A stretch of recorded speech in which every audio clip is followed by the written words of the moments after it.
have done a very heterodox thing in the month of May, in spite of the titles of the various evenings that we had printed. I went off completely into different directions, and that was in part due to the fact that I confess that in July, what's it about, starts about the 24th of July, there is the big meeting of the Canadian and the USA Theosophical Society, and at that meeting I'm asked, as I expected, to give a talk, and I will give the last talk in the sessions, which means either that it's the least worthy or that it may be capable of summing up the rest of the material. And so I thought I need to talk louder. I hear, the thing is that I had a voice that filled large auditoriums at one time, but I don't have that anymore, because I have news for you. At 93, you don't have the kind of voice that you have when you are 43. And so, therefore, if you don't hear me well, then make various gestures, like kind of a asinus, the donkey, and things like that. Somebody is getting up already with that intention. So in any event, let's say I felt that some of the ideas which I feel are vital to be communicated at that particular meeting, it is, what is it now? Is it the 150th anniversary of the Theosophical Society universally? And so that's really quite a large jump in history, and as such I think it will be worthy of at least running some useful ideas by the people. And of course many of those are people who know us and know me anyway, but I think it will be useful that way. And so the ideas which we were playing with here on Friday nights are in part a kind of preview or partial preview of what of the ideas that I hope to bring forth in Vancouver in July. Now, with that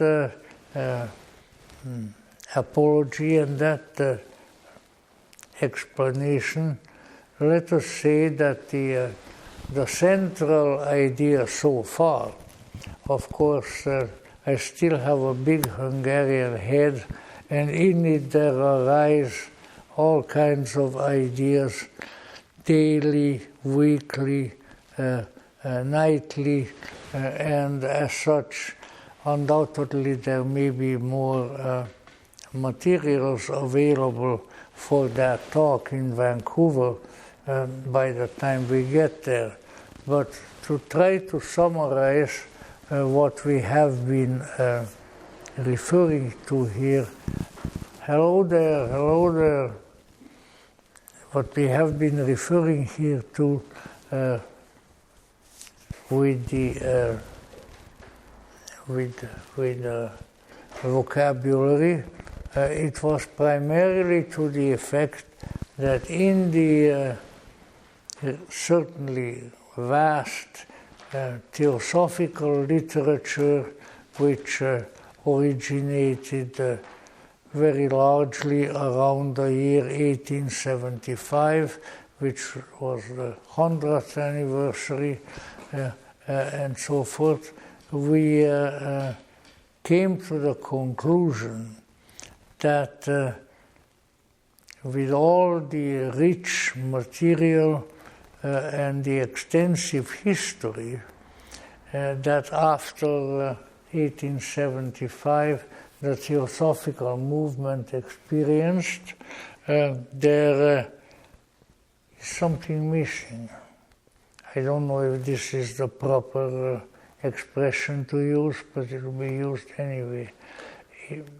Namely, to boil that missing portion down, what has been presented primarily in the secret doctrine and in the literature that accedes to it, things like the Theosophical Glossary and various others.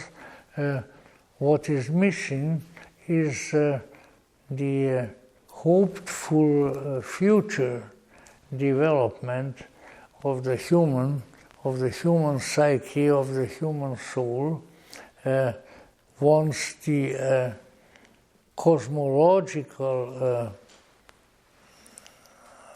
teachings of theosophy have been touched or assimilated, and so it's almost like an imaginary chapter being added to the secret doctrine, to the key to theosophy, and to these various writings, which we felt was of great use to us, especially along the line of the study of books. Now, that being the case, what are we talking about? Since I have been kind of dancing around this campfire here for an entire month, it doesn't probably need a great deal of explaining. But being that, let's say, if we investigate the basic thrust and content of the secret doctrine, then we find that it is a gigantic, romantically conceived and exciting statement of a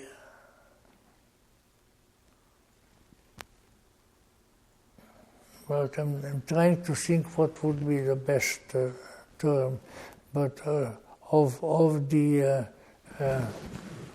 cosmology and anthropology of theosophy. In fact, I think probably both of those titles appear in the secret doctrine. I know that anthropology does, and probably so does the other. So what is that? I mean, the teaching or an understanding of the nature of the human being, at that time undoubtedly referred to as the anthropos, the man, and besides that also of the environment, of the cosmos, of the world within which we live. Now, I think this, if that is correct, and I hardly ever question my own words, so if that is correct, then what the secret doctrine, the great, big, gigantic thing, I mean, mine is how many volumes? 10? Something. There have been various editions with many different volumes. In any event, the calling attention to a meaningful cosmology and anthropology, meaning the study of the universe, a study of the human being,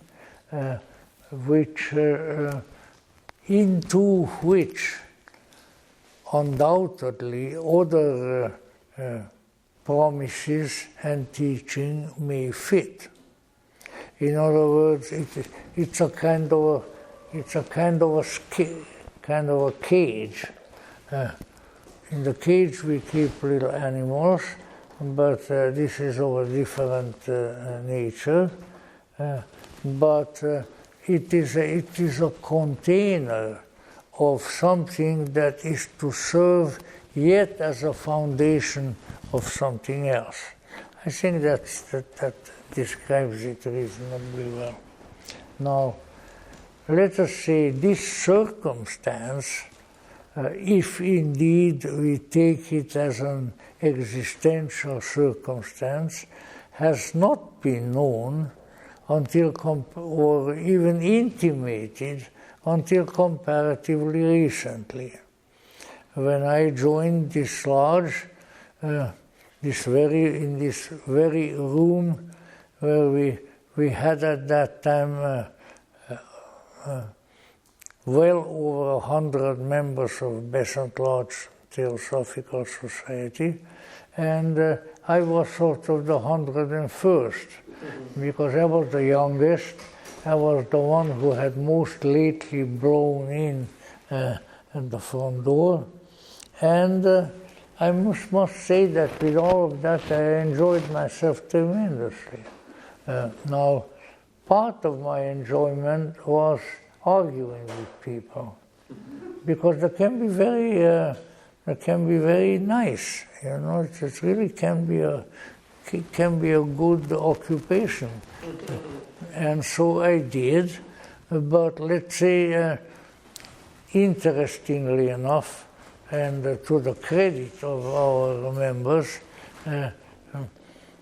nobody seemed to be particularly put out by my argumentative approach to the subject.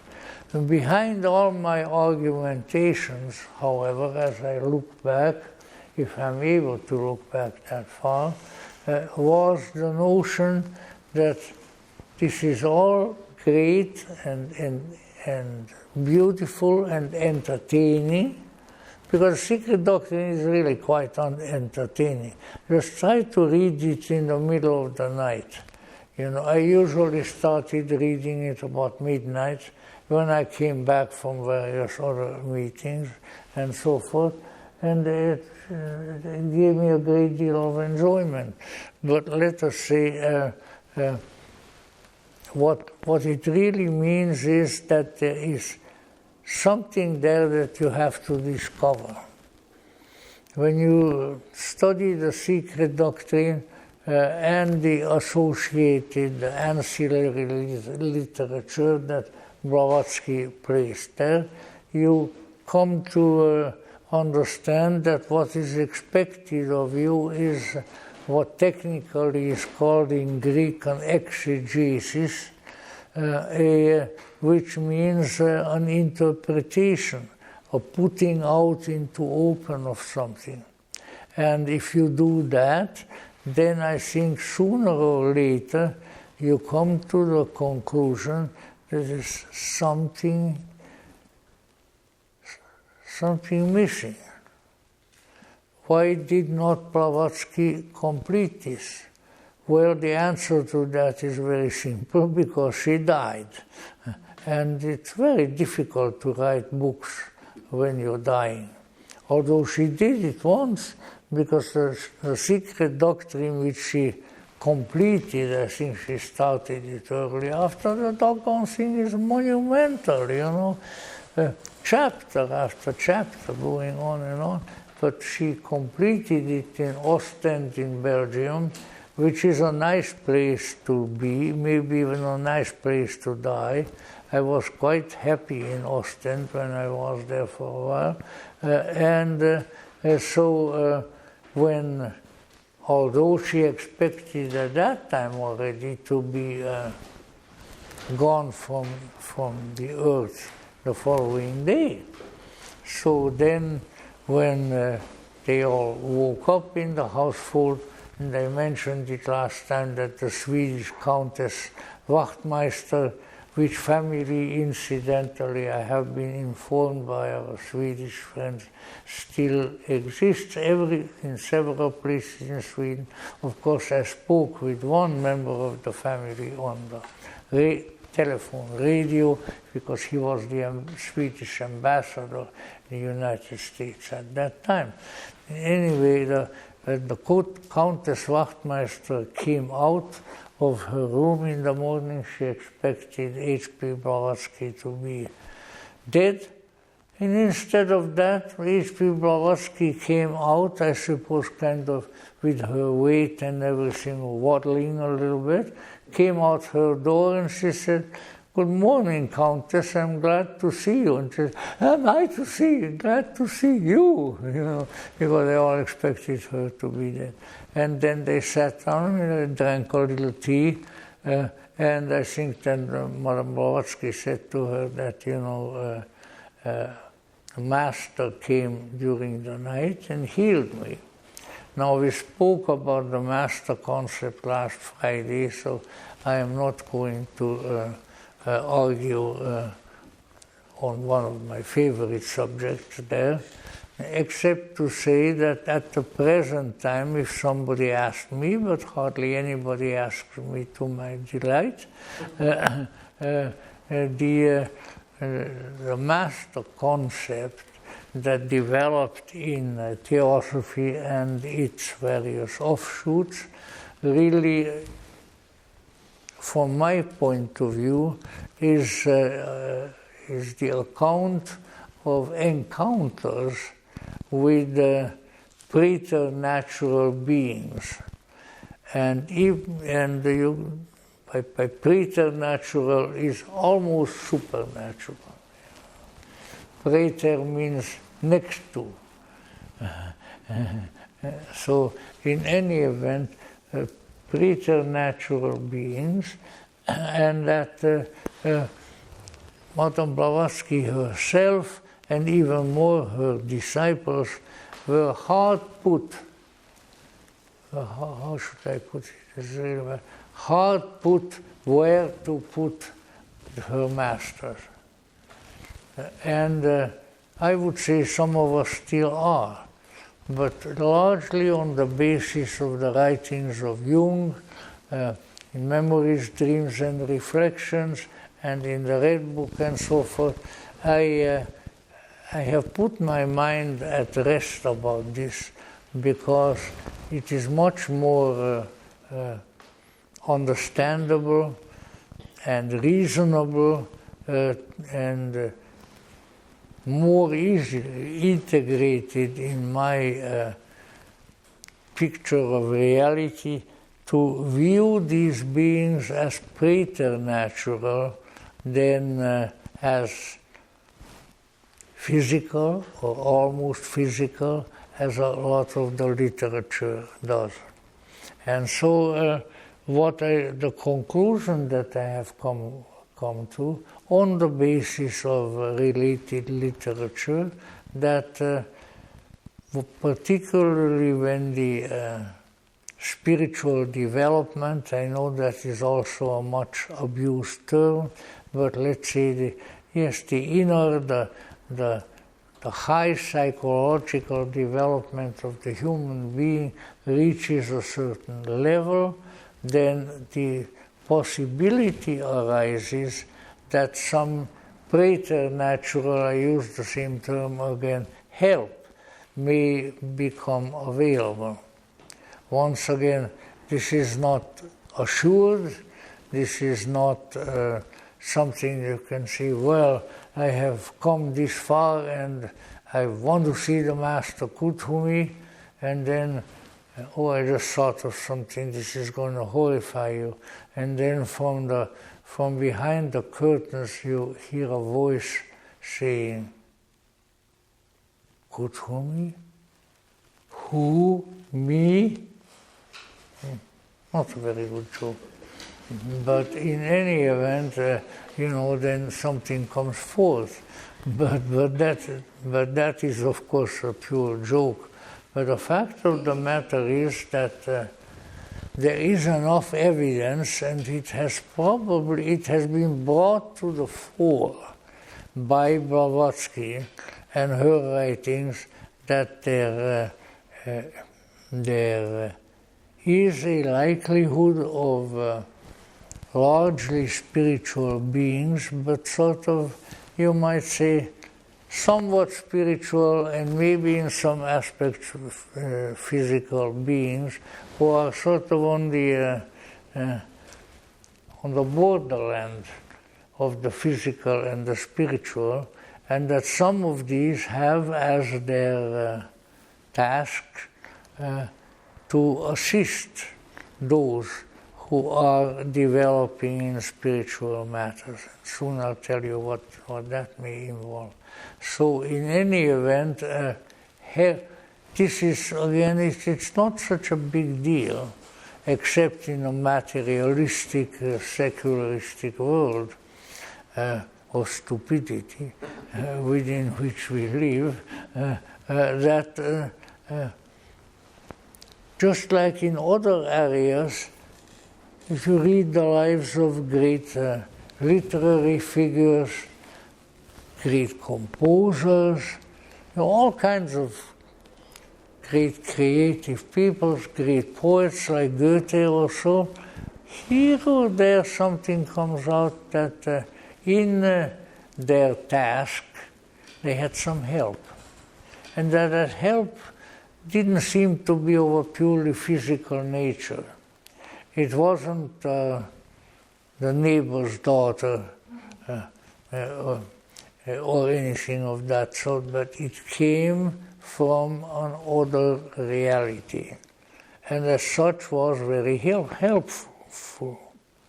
So, therefore, at this particular time, I would say that the mythology, for that's really what it is, of the masters of wisdom, which grew out initially almost entirely from the Theosophical Society, because that is where Blavatsky put her work forth, is an interesting psychophysical fiction.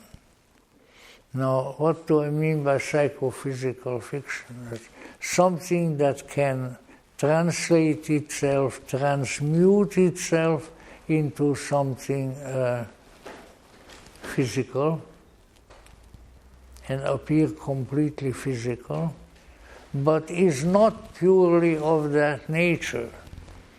It's a mystery that is here and there. And if we look into the history of the world, especially in spiritual matters, and the history of ancient orders, Rosicrucians and things like that, then we see that the masters, if we want to call them that, and let's remember that a master in a school of a British educational system only means a teacher. So he is the master in history or something of that sort. So, again, but they didn't know what to call this thing. It was a seemingly new phenomenon, although if you look very, very carefully back in history here and there, then you find something similar. And then, as the Theosophical Society continued to grow, as Madame Blavatsky died, and so forth, then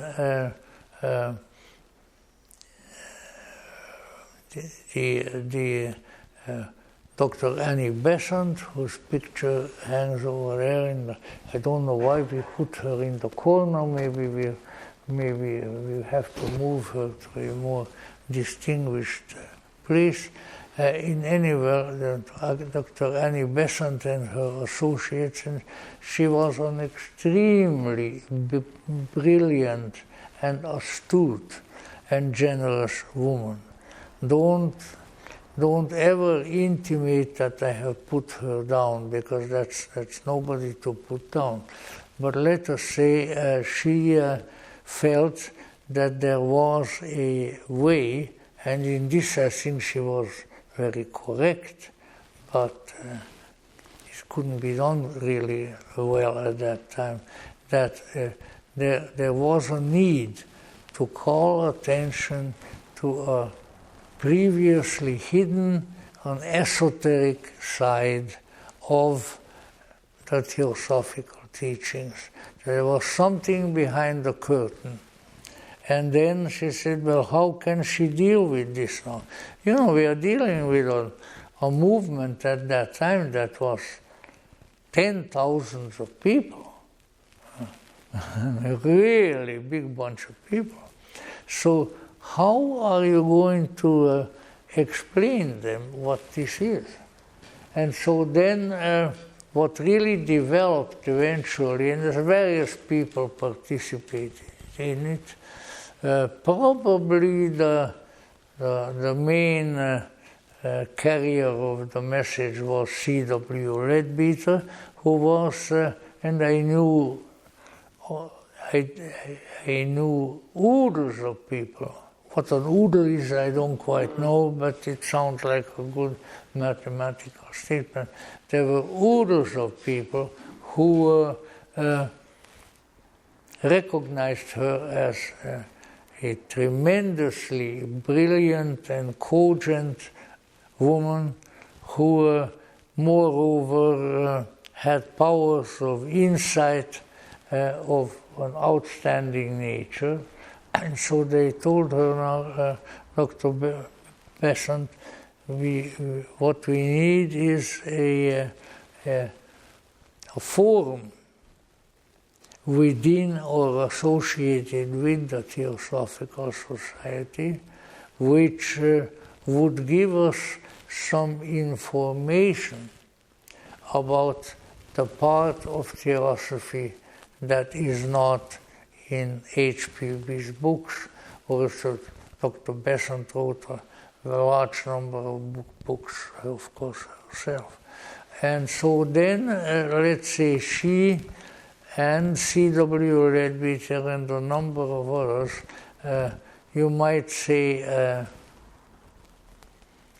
partly out of information that came to them of a valid nature, partly out of their imagination, partly out of psychism, of clairvoyance, they constructed a whole sort of subcosmos, which, among other things, was to be the habitat of the masters of the wisdom. And they had it, and they started a sub-organization also, which was and is called, because it is still in existence, if you got something good, then why throw it out? You know, so you hang on to it. Of the esoteric school of theosophy. And it is still in existence. Now, along came somebody whom a lot of people, maybe some of you here, have a very high regard for, and you go ahead and have a high regard for anybody in my book except Joseph Stalin and Nikolai Lenin. If you have a high regard for them, then I will open up the door real wide and usher you out. Because Mother Blavatsky herself wrote, and I saw the sentence in her collected writings, no one who is a communist should be a part of our society. That comes from a fairly authentic source, I would say. Anyway, however, we don't have to worry about that now. But let us say, so a whole kind of very, very nicely designed and rationally valid psychocosmology, that's a wonderful word. I think I invented it years ago, but maybe maybe somebody else did. So psychocosmology developed. And into it were integrated insights of people, like the 7 rays, which indicates a sort of a 7-fold typology, just like the 4-fold typology of Carl Jung or something like that, 7 different soul types of people, which came in an intuitive fashion to a man whom I knew quite well and for whom I had the highest respect for, and whose veracity I would trust. And that was Professor Ernest Wood, who was a disciple of Annie Besant, a Scotsman, Scottish academic who went to India and who then became a professor at Benares University, and a very, very interesting man. Well, but that's not all of it. What happened was that there was I'm not going to say anything bad about her, although I can't say much good about her either. You know, that's difficult. Female member of the society by the name of Alice Bailey. You can tell by my voice that I am not terribly friendly to her. Now, Alice Bailey, picking up the material which she swore an oath to keep to herself about the masters and various things that were communicated to her through this esoteric school, had created quite a stir. Because on the one hand, Annie Besant was too honest to say that these are all lies, because they were not. But on the other hand, it caused various other problems, because all of a sudden it brought a mythology, I cannot call it anything else, a mythology to the forefront, which up to that time was not generally known. But of course the names of the masters, which Kuthumi, Moria, Jwalkul, a number of others, those things were known, but they were not supposed to be known in a public fashion. So now here they were. And that's when Annie Besant told Leadbeater, you have to go now and write a book that sets these things aright, that they are not in the wrong, written in the wrong fashion, but written the way they really are. In other words, something that would correct Alice Bailey. And Mr. Leadbeater Bishop Leadbeater was angrier than the demons of hell. And every Professor Wood told me this, who was in Sydney at that time with Leadbeater. And he spoke much louder than I do now. So in any event, Professor Wood said that every morning Leadbeater would come to him, to Professor Wood, and said, here, Ernest, can you make something out of this? And they gave him a bunch of papers, often because Leadbeater was a very thrifty Englishman. And so he wrote his notes for lectures and things of that sort. Get this, on the backs of used envelopes. So he would get letters, and then he'd find a blank space in the envelope, then he'd make his notes there. And he handed these sometimes with some explanations to who?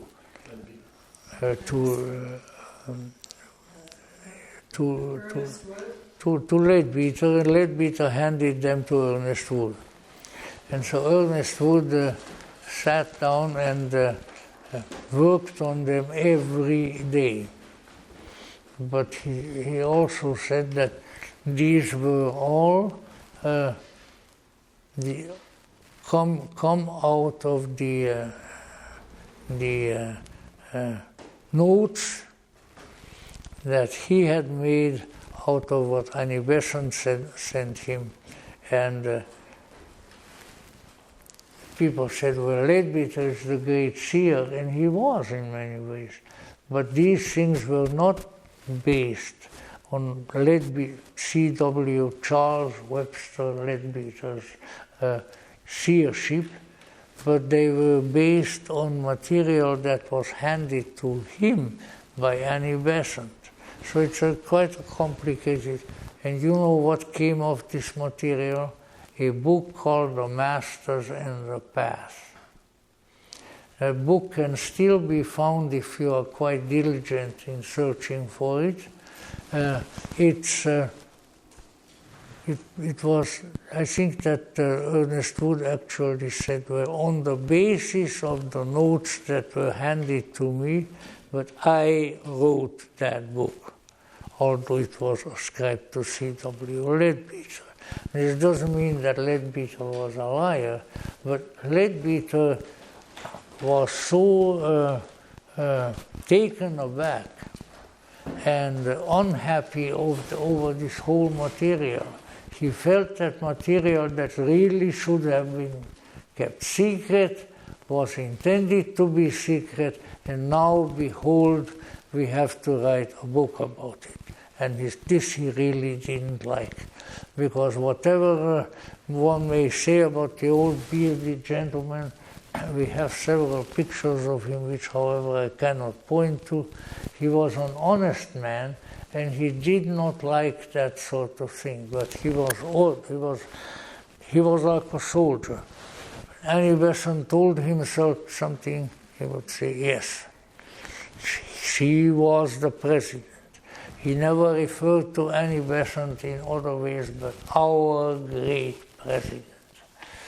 And you know, she was a great woman.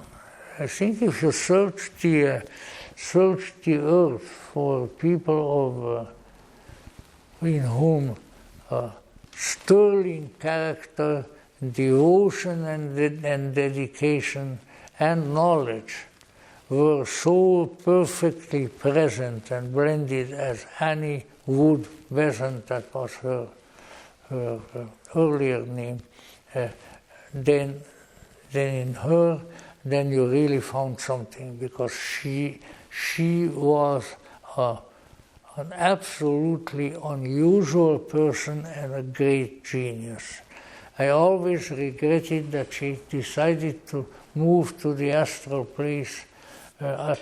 plane permanently or semi-permanently only a very short time before I was born. But then how long would it have taken me to catch up with somebody like that?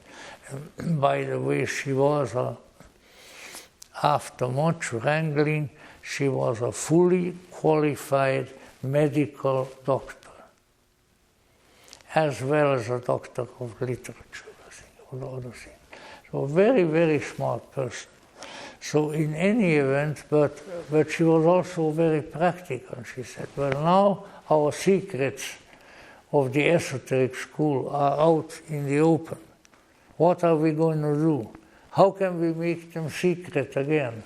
How can we conceal what has been revealed? And then that's why she picked Leadbeater, and Leadbeater in turn picked Ernest Wood. It's a beautiful book. And one time in a rather critical period of my life, it fell into my hands very early after I came to this country. And I must say that it informed and inspired and delighted me no end. But even then, when I was reading it, this was very early, this was, what would that have been, 54, 53, somewhere around there.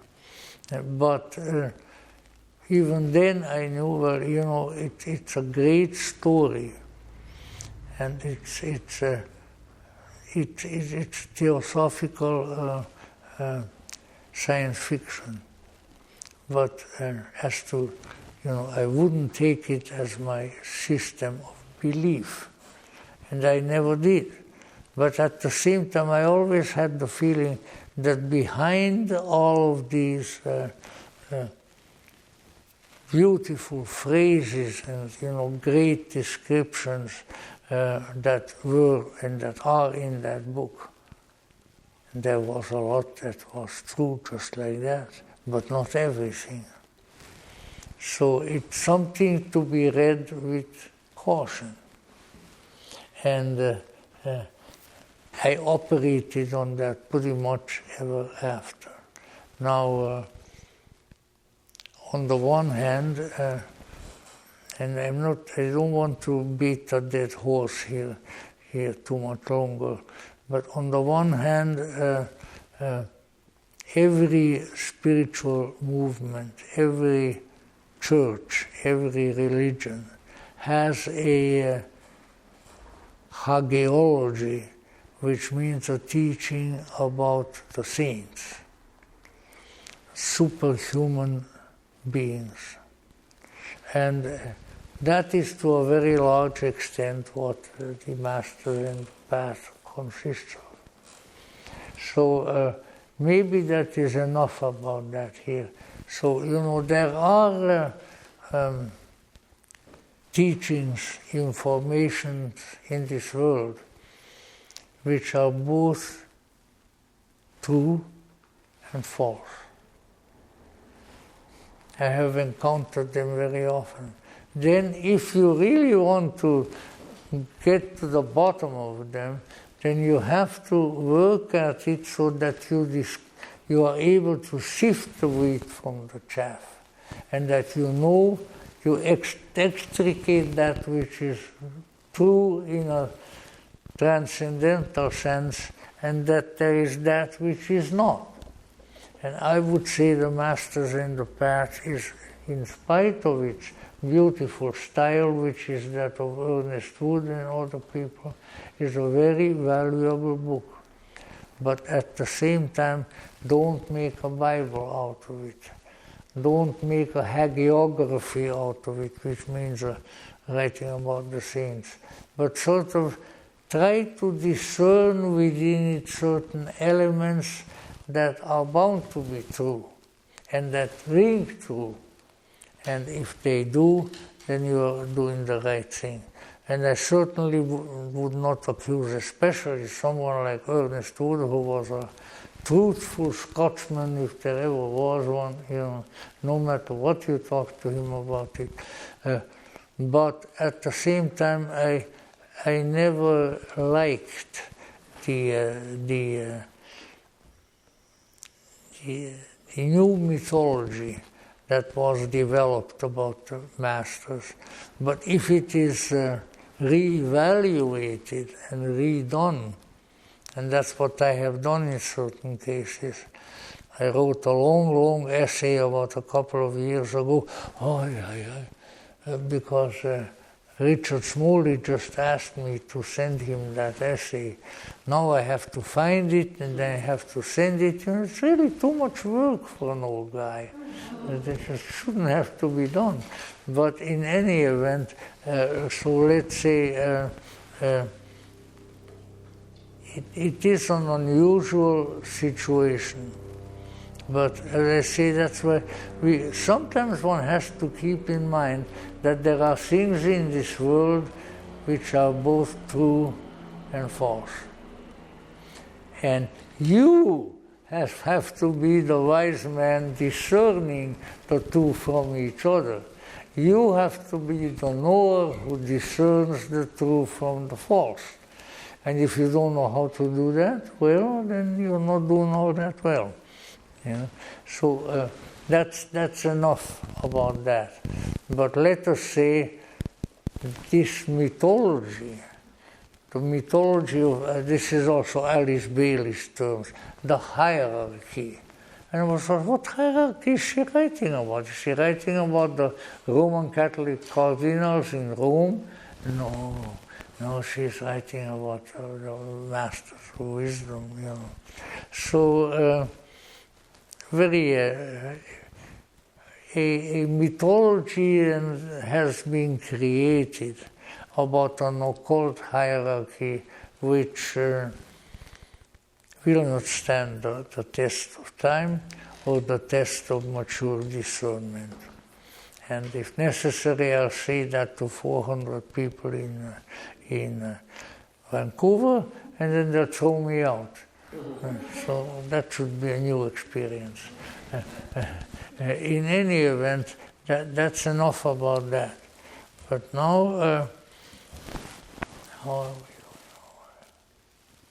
No, we're doing okay.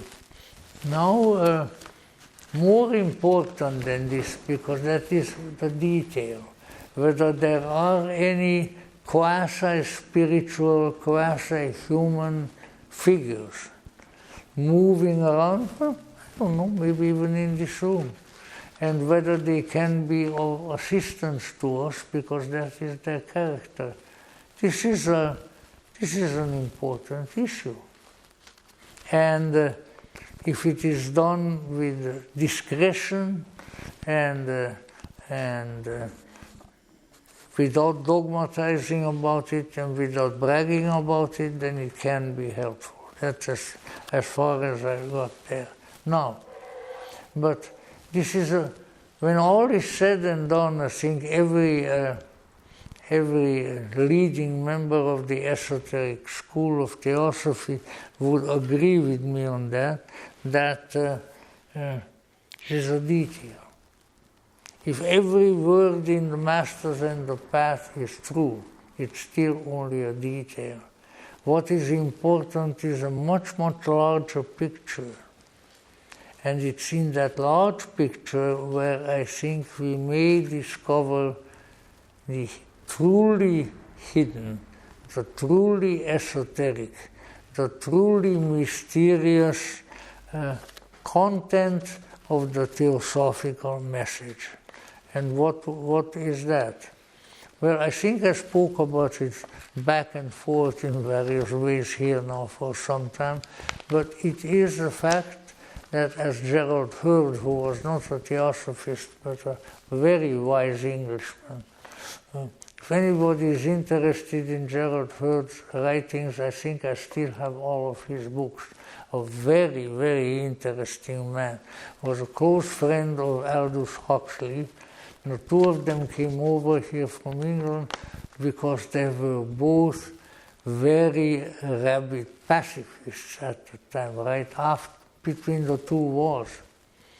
So they thought that they come to America. Well, they were not drafted, let's put it that way. But anyway, Gerald Heard said that man, the human being, in more Victorian language, without feministic intrusions, that man is the only unfinished animal. In other words, in what way are we unfinished? Well, I don't think we are growing another foot or another head, which would be interesting, sort of like a Medusa, you know, snakes in the head or something like that. But it means that we are unfinished spiritually. There is something inside of us that is striving and moving and knocking and ringing the bells and says, what about me? What about me? Yes, you made some money, you got some money in the bank, you have so far worn out 3 wives or 3 husbands, all of that. You've done all of that. But you know what? You haven't really done what you're supposed to be doing. There is a mysterious task here. So come on, try to look at it. See what you can find. See if you discern what this mysterious task is, then maybe you will get close to accomplishing it. Until you know it, you are not going to accomplish it. That's where gnosis comes in. What does the Gnostic know? The Gnostic knows who he really is, and therefore who he really has to become. That is the knowing. That is the gnosis, as you put it in Greek. What else is there? If you really contemplate the various aspects of this situation, then there isn't much of anything else. Once you discover who you are in reality, underneath all the vestures that you are wearing, and if you then manage to get there and assimilate them and become their expression in the physical world, then what else is there? What else is there? You want to occupy the White House? Look how they are treating the guy who is there now, and how they treated others. You know, President Lincoln was called so many bad names that I couldn't even recount them if I saw them somewhere. So that's, it won't be anything like that. It won't be a worldly position, but another one. And that is why the whole business of knowing, of gnosis, is of extremely great importance. Because when juxtaposed with, say, the favorite custom of the Christian Church in its various manifestations, you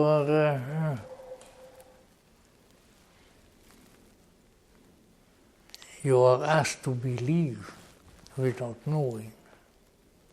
And somehow I think that is not a very good practice. When people believe a lot of stuff that they don't know, just out of belief, then sometimes they grow a little mustache and their first name is Adolf, you know, or they grow a great big mustache and their name is Josip Vissarionovich Stalin. You see? Why? Why? Because they believed, they didn't know. But of course, for knowing, you got to use a little bit more of your gray matter in your head, and otherwise, you have to know how to know. If you don't know how to know, you're not going to know anything. It's as simple as that. So that is an important issue. But sort of behind it is, yes, there is something in the universe. There is something in this curious creature called the human, in the universe, that is capable of discovering some very, very great and very important secret, with the aid of which it can accomplish the purpose of its existence, from A to Z, but only if it knows that. If you don't know, you don't know. But if you begin to know, that's the beginning of something important. When you get to the real knowing, that's something very, very important. So, a long time ago, I was just looking among old papers, I discovered a little brief essay here, which I think, in a more mythic fashion, tells us what we are talking about here. Long ago, in a time before time, a treasure fell from heaven and became lodged in the depths of earth. Some called it the Grail, the emerald stone of Lucifer's crown, from which the chalice of the Eucharist was carved. These are, all myths that exist. Others called it a pearl of great price, guarded in the abysses of the dark sea by a roaring serpent. This is, of course, our favorite myth. Personified, it was also called Sophia Achamoth, the descended wisdom, below in a masculine aspect as perhaps as Pan, the mighty prince of nature. In alchemy, it was envisioned as a hidden treasure that ever emits a strange luminosity, a light that mysteriously radiates from all nature, named by alchemists lumen naturae, the light of nature. This treasure is in need of completion, however, for it is lacking in consciousness, and thus it is life lacking in fulfillment. It is the nether light, which is but a refracted ray of the supernal light from whence it had come. Then, in the world of the upper light, a being awakens. It is the anthropos, or man, the human soul, which arose from the fullness and became differentiated. It alone has consciousness, which is the equipment, the tool necessary for the discovery and recovery of the hidden treasure that was lost to heaven long ago. Yet, in order to accomplish this redemptive work, the rescue of the lower light, the human soul must itself allow its consciousness to be restructured, reoriented, and transformed. The conscious ego lays down its robe of glory, goes into obscuration and occultation, voluntarily giving up its beatitude and power, so that in its transformed condition it may find the treasure hidden in the dark land. In the Egypt of the soul, it dies out in is reawakened, it drinks of the poisonous cup of forgetfulness, but it recovers its memory, and thus fortified, it plunges into the waves of the dark and perilous sea, meets the roaring serpent, the demiurge, force that even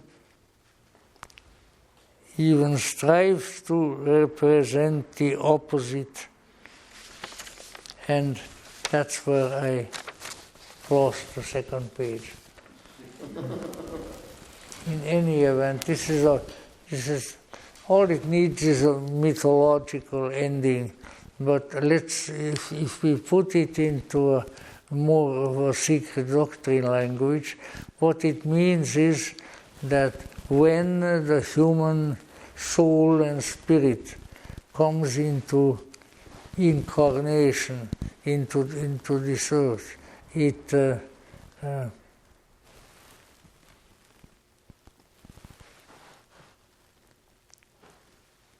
has a will. And this has been often mentioned, that the will is in some of the theosophical books, that the will is the manifestation on the human level of the Atman. But it is not our little personal will, I want this and I want that, but it's a greater will. There's something that I want, something that I always wanted, something that I wanted when I came from my mother's womb on this earth and that I never lost, and now I'm talking a little bit for myself.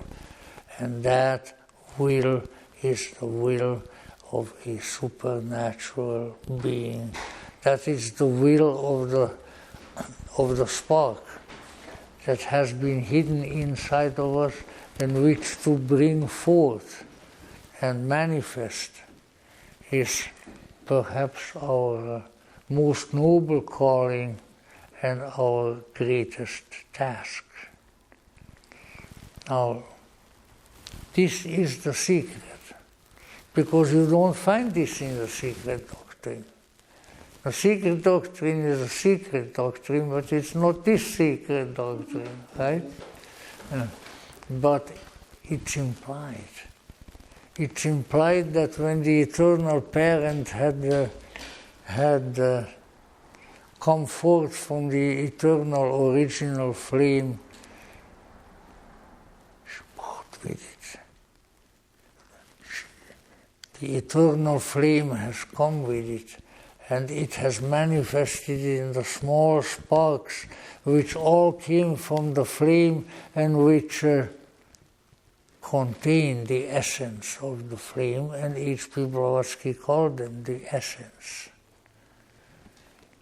The Christ in us, the hope of glory, the essence, that which came from the Father and which is still there, and which awaits its reawakening, which awaits its coming into its own, which awaits its bringing to birth, awaits its manifestation. This is the secret. This is the mystery, not anything else. Oh, no, I thought that what I would do, I would get to the Himalayas and grovel around among the lamas. Well, I'm afraid not too much of that is going on, because the bloody Bolsheviks got there too, and they have even absconded with and probably killed the Panchen Lama, one of the two highest lamas. And so anyway, it's something else. But there is something there, something to be discovered, something to be brought forth, some light to be put on the candle. Because if that light is put on the candle, I can assure you, all of a sudden, everything will be light. If that light is not lit in the candle, then you can spend the rest of 150 lives searching for the light that you will never find. Why? Because that light is here. That light is here. It wants to come out. It wanted to come out hundreds and thousands of years ago. It still wants to come out. But without your knowing cooperation, without your reverent handling of the matter, it's not going to come out. You can have all the computers in the world. You can, you can become the greatest genius, like this gentleman who is made the fabulous car and things like that. But that's not where it will be found. It's not where it will be found. It will be found here. But in order to find something so secret, you have to look. Right? You have to look. But you have been raised in a culture where the valuable things were either in the heaven of the monotheistic God, or maybe in the bank vault, or something of that sort. That was shown as the real, but that is not the real. The real has never left you, and you have never left the real. But the real still needs to be made conscious. And that was Jung's great contribution, that unless this mysterious hidden treasure is made conscious, you are aware of it, you know it, you have a gnosis of it, it won't do you any good. It won't do you any good. But once that process has started, then it proceeds, and ultimately proceeds not only in you, but through you in the world. You become a savior of the world like the saviors, the Buddhas, the Christ whom you have contemplated before, because it has become conscious. It has risen to its own level, the level that was promised to it in the highest heaven. If you go there to the great watery pond where the dragon serpent dwells, and there is the pearl, there is the treasure, and then you have discovered it, and it has discovered you, and then all is well, and all manner of things will be well. But it is not in the earth, and it is not in the clouds, and it is not sometimes in some magical objects, in the sacred things that the holy ones had made available to us to keep contact with it. Yes, the Egyptians had the body of Horus, the cast, and when they ate it, they changed into an earthly representative of Horus. The sacramental Christian church does the same. It has been given a rite of transformation, and as the bread and the wine are transformed in front of him, so we can transform. It is the great image of what is to be done. What is the task? Why are we here? To transform. The alchemists had it, and I even made a little diagram here of the alchemical process, but we'll refer to that later. What is needed is the already existing human undergoing a transformation and becoming utterly unified. And then it happened. And what happened? What happened at that time was that as the result of that unification, the union with the transcendent, the union with the eternal Father has been made. It has been made in you and by you and for you. It has always been thus, and so it is now. Now, this has a great deal to do with what Blavatsky concealed and revealed at the same time. And a little more of that, and what is really implied with it in practical terms, hopefully we can come to in our next session or thereabouts, because that will be also the last Friday of May, I think. And if not, we'll make it such. After all, we are Gnostics. What's the matter?